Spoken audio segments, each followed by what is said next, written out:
அனைவருக்கும் என் அன்பான வணக்கங்கள். நேற்றைய பதிவின் தொடர்ச்சி. உபமன்யு கிருஷ்ண பகவானுக்கு சிவதீட்சை அளித்தார் என்று பார்த்தோம் அல்லவா? தொடர்ந்து சிபி சக்கரவர்த்தி பக்தியில் திளைத்தவர்.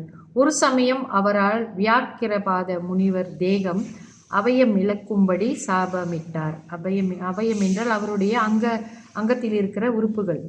மனம் நொந்த அவர் தில்லைவனத்தில் உள்ள மூலாநாதரை பூஜித்து வந்தார். அதிகாலையில் நந்தவனத்திற்கு பூக்கள் பறிக்க வருவார். ஏனென்றால் அப்போதுதான் பூக்களில் தேனீக்கள் உட்கார்ந்து பூக்களை அசுத்தப்படுத்தாது என்று அவர் நினைப்பார்.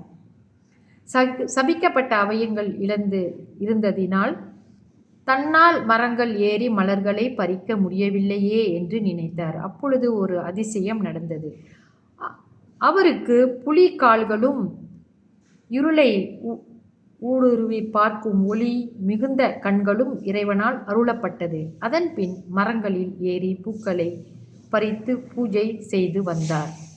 அப்போது அங்கே வந்த பதஞ்சலி முனிவரும் வியாக்கிரபாதரும் தில்லைவனத்தில் நடராஜ பெருமானை வழிபட்டு வந்தார்கள். அவர்களுடைய ஆசையும் நிறைவேறியது. தை மாதம் பூச நட்சத்திரமும் வியாழக்கிழமை அன்று சிவபெருமானின் சிவதாண்டவத்தை கண்டு மகிழ்ந்தார்கள்.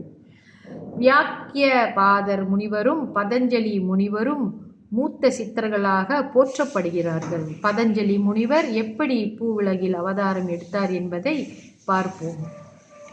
இந்த பதஞ்சலி முனிவர் தான் நம்ம பார்த்த மாதிரி பார்க்கடலிலே பள்ளி கொண்டிருக்கும் விஷ்ணு பெருமானுக்கு அவர் பஞ்சனையாக இருந்து இருப்பவர் என்பது எல்லாருக்கும் தெரியும். அவரே பதஞ்சலி முனிவராக அவதாரம் எடுத்து மக்களுக்கு வேதங்களை உபதேசம் செய்தவர் என்றும் சில இடங்களில் நான் படிச்சிருக்கேன். தொடர்ந்து இந்த கதை நமக்கு தொடரும். மற்றும் சில விஷயங்களை பார்ப்போம். அடுத்த பதிவில் விஷ்ணும் சிவனும் பிரம்மாவும் குழந்தைகளாக மாறிய கதை பார்ப்போம். நன்றி, வணக்கம்.